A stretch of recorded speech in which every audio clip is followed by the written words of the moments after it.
Can you believe it? We've made it to 200 episodes of the Contractor Success Forum. Whether you've been with us from the start or joined along the way, today's episode is a celebration and an opportunity to level up your construction accounting. And in honor of this milestone, we've created something special, something we know you'll value to help you set up for success as we continue this journey together. Before I go any farther, I just want to remind you to share and subscribe, and let's get into it. This is a Contractor Success Forum, and I'm Wade Carpenter with Carpenter Company CPAs. And with me, as always, Stephen Brown with McDaniel Whitley Bonding and Insurance. Stephen, 200 episodes. I appreciate the hours you've spent doing this with me. Any thoughts and reflections on walking into 201? I guess the most important thing do we have 200 good episodes out there or 200 crappy episodes? I don't know. We'll have to get feedback from our listeners on that. But I can tell you this, I sure enjoyed the ride. Yeah, I'm sure our earlier ones weren't probably as polished as they are now. Not that they're polished now, but I've enjoyed it too. And I think we both have embodied the thought that this is all about education. Right. And I think this is education that's not out there for everybody. And I've gotten some great comments over the years, even people, whether they can work with us or not. I hope that our listeners value this as much as we value them. Well, exactly. That's what we want. We don't advertise. Of course, we want to promote our own businesses, and we work with people all over the country. The most important thing is that we want our clients to not have the kind of problems that we see happen over and over again, to be proactive in knowing what those problems are. And the best contractors are out there. We see them doing it all the time. And what a better way than a surety bonding agent that works with hundreds of different contractors and a construction-oriented CPA that works with hundreds of different contractors. And as we talk about all the time, all the moving parts involved with getting a construction project bid to completion to recognizing the profit after paying your taxes. Wow, it seems like a long haul. But if you do it all the time, it gets easier, doesn't it? Yeah, and I think that's something I've learned over the years. We're actually coming up on 4 full years of doing this. We haven't missed a week in 4 years. One thing I've learned over the years that before, say, COVID, no contractor would get on a Zoom call. And a lot of them did not understand how they could use an accountant that is not right in their backyard. That we got some that are clear across the country. And from your standpoint, I know you work with contractors and can work with contractors all over the nation. And I don't think you talk about that enough because you give some valuable advice on this. And I think our listeners, they all appreciate it.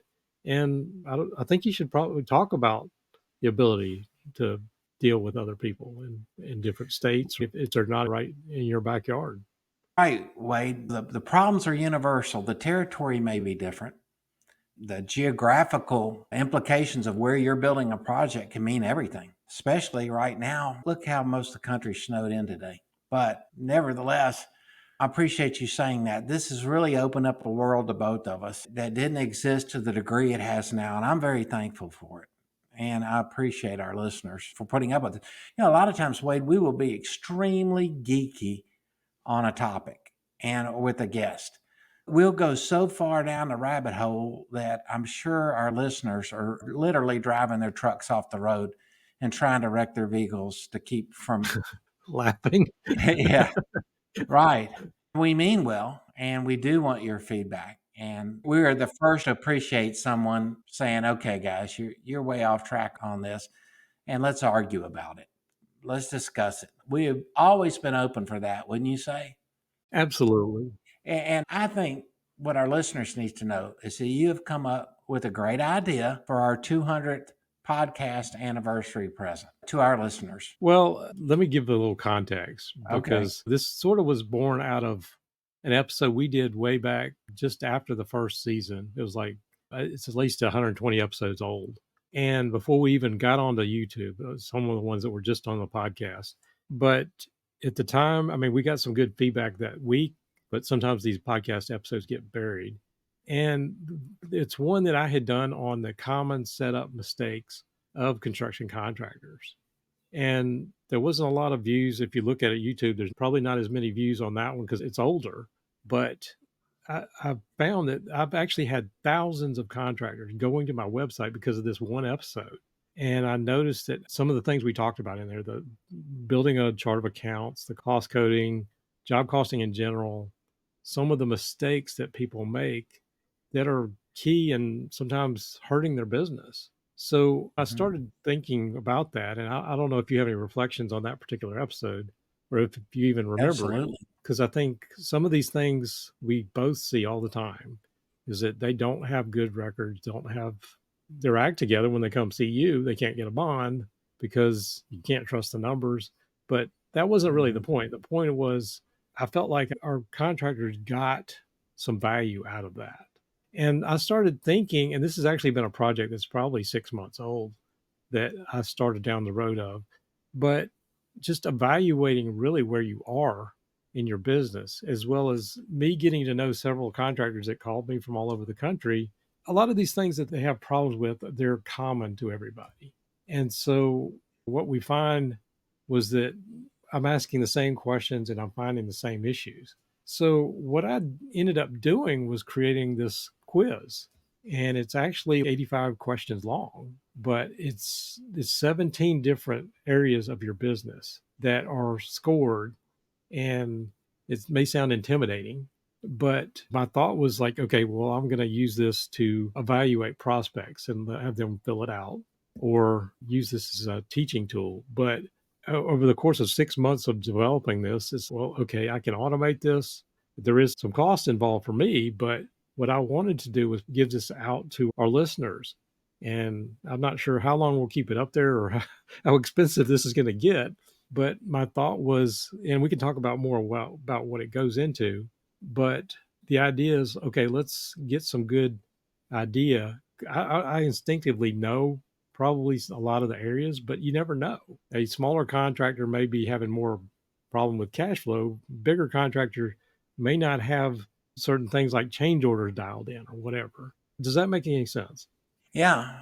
Are we talking specifically about systems best practices survey or a financial health survey or both? Well, it goes into several things that have to do with your financial success. And again, I know this sounds like I'm going to take a 85 question quiz. It's not really that intimidating. What I've done is put 5 questions in each category that you're just going to rate yourself 1 to 5 stars. Do I have this Mhm. dialed in or not? This is more of a self assessment.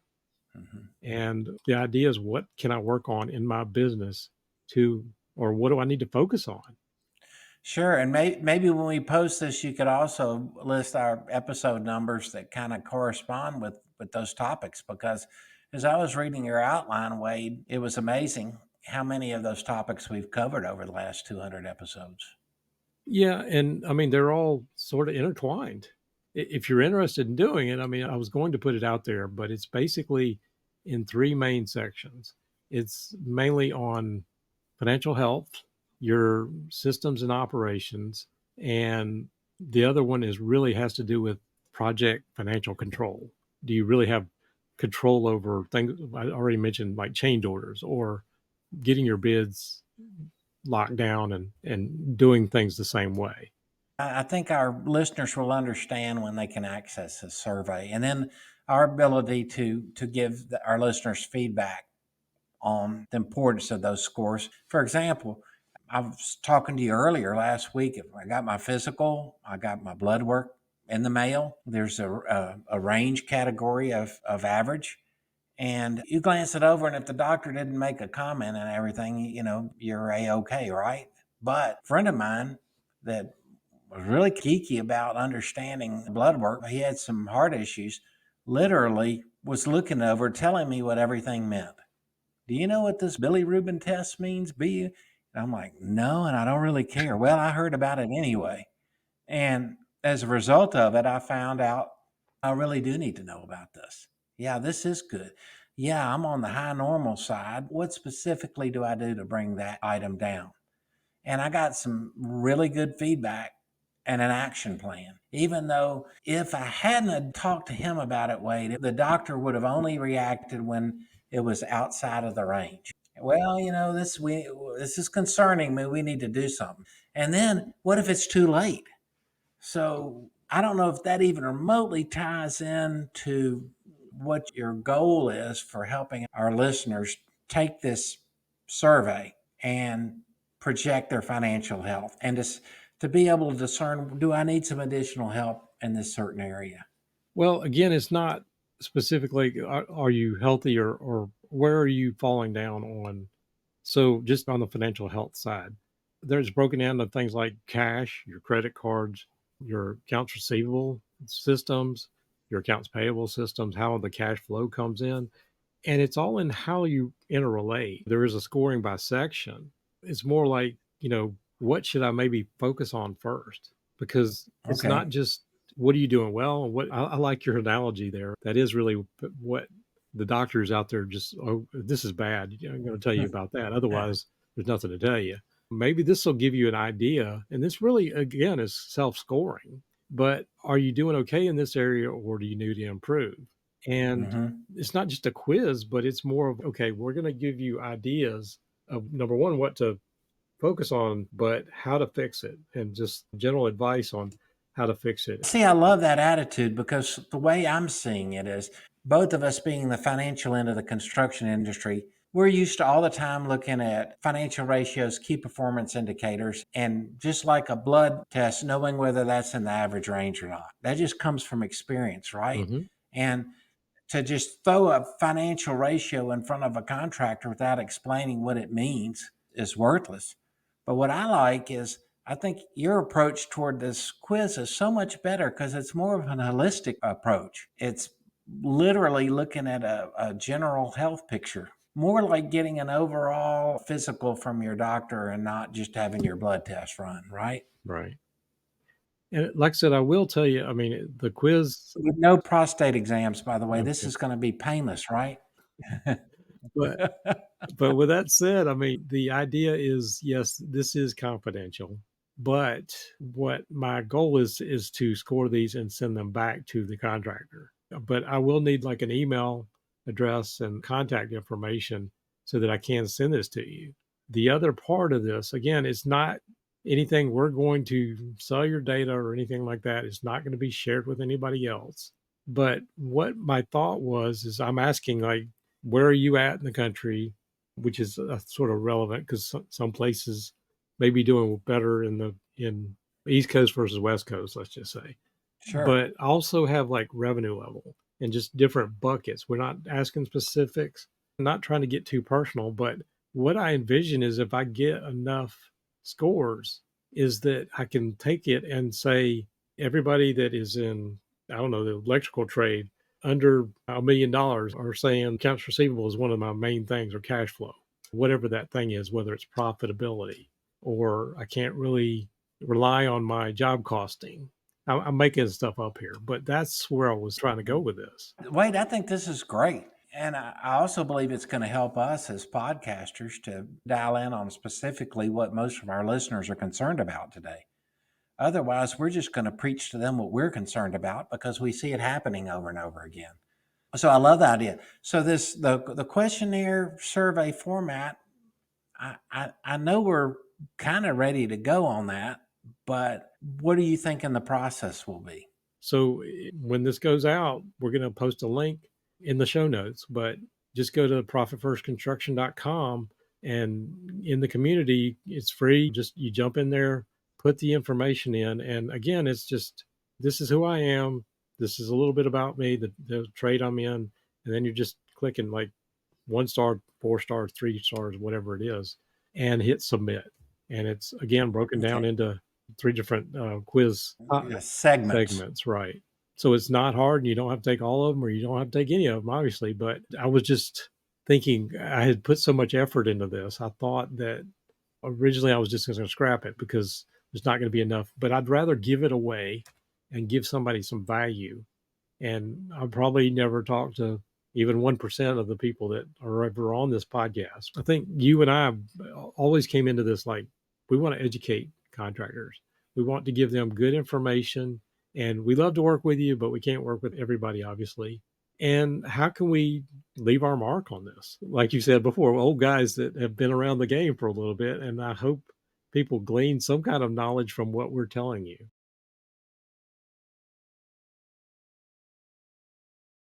Well, that and in our own defense, we stay relevant. Things change. It's an exciting business that we're in, and it's a rewarding business that we're in. And Wade, I think it's great that you're offering this. And I can just tell you from having worked with you over the last 4 years and 200 our 200th episode, it's a great journey. And I've always enjoyed your company and your comments, and I really appreciate it. And I just want to thank you for offering this. I think most people are going to really get a lot out of it. Well, I hope so. And just like my book that's coming out in May, I mean, this started from me training contractors, sort of reflecting on a lot of things this episode. But 2008, I know probably affected you like it did me. I don't think we've ever really had a really deep discussion on it, though I've talked about some of the things. But I had so many contractors go out of business then. And I realized that me preaching all these things about like having great books and great job cost and accounting, and they can do what they want, but realizing that they're going to have certain behaviors because of the way they spend cash. That was majorly Mhm. eye opening to me. That's why Mhm. Profit First resonated with me so much. And originally, I thought about like everybody else. It's like, okay, that's just another gimmick. But over the last 6 years of helping contractors implement it, I have seen major turnarounds in some contractors. And again, this is my thought of a legacy for us. This is some of the things we've been talking about, and I want to get that out there in a way that people are not talking about. The way the original books were written, the derivative book on Profit First does not teach it the way I'm teaching it. It's also taught as a story. And again, I know I'm 3 or 4 months from the publication date. It's amazing how long this has taken to do, but it's coming, it's in editing and all that stuff. And getting this published, I know somebody could probably get on ChatGPT and spit something out in a day and publish it, self-publish it, but that's not what I've done here. So I put a lot of my waking hours in the last 6 months into this thing. So I feel like I've said enough on that. But what are your thoughts? No, I love it, Wade. You're exactly right. Things have evolved over the last 4 years, haven't they? Been a lot of changes, all for the good, all from not having any clue of how to podcast, to figuring out how to use Zoom, to StreamYard, to finding Amanda and all the folks that have helped us produce the podcast. It's been a journey, and it's been fun, and it's been rewarding. And I love the fact that it helps keep us on our toes, because a lot of times, and at the different trade association meetings where I'm around contractors, you usually have to be pretty close friends with someone to be able to speak honestly about the problems you're having. What are you doing about this? What are you doing to fix this? You don't want your competitors to think that maybe you're not as good as they are in any area.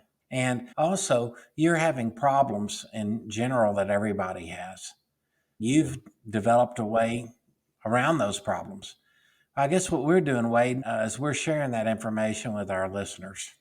We always have, because it's good information. Good information produces good results. If anything, it's food for thought. We've given a lot of information out over the years that you can chew on and you can throw it away or you can embrace it. But either way, I guess I can say you get what you pay for. We're not charging. I think the fact is that our whole intention to start this was for educational purposes, and financial purposes secondary, as was the case then. It'll always be the case now. And I think that's been a good podcast model. I don't know. Maybe we're wrong. Well, we've never taken money or sponsorships, and I know some have actually reached out to offer sponsorships and stuff like that, but we've never wanted to taint our opinions or push somebody's product because they're paying us. That's not fair to our listeners, and it's not what we do for a living. Right. Well, what you do for a living is financial consulting for contractors and getting their system fixed to make a profit. That's huge. And what I do for a living is hopefully get those contractors that are making a profit that I can get bonded and getting their surety bonds for them and help them manage their risk in their company through insurance and other methods. That's what we do. Yeah. Yeah. Okay. Well, if any of you have any thoughts on this, again, we appreciate it. I know Stephen probably would love to hear, reach out to him. He works with contractors all over the country too. And so don't hesitate to let us know what your thoughts or feedback on the episodes are, especially this particular one. We'd love to hear, if you've been following along and never reached out, put it in the comments. We'd love to hear it. And hopefully you'll be along for the ride for the next 200 or 2,000 episodes, however many we can survive. On our 2000th episode, Wade, we're going to be using AI to make ourselves look presentable. Well, we maybe need to Well, do that now. But anyway, with that thought in mind, anything you'd like us to cover, let us know. Drop them in the comments below. Thanks for listening. If you have more information, go to contractorsuccessforum.com or the Carpenter CPA's YouTube channel. And if you enjoyed the episode and you haven't already, share, subscribe, do all that. Follow us every week, and we will see you next show and all the 200 afterward. Thank you.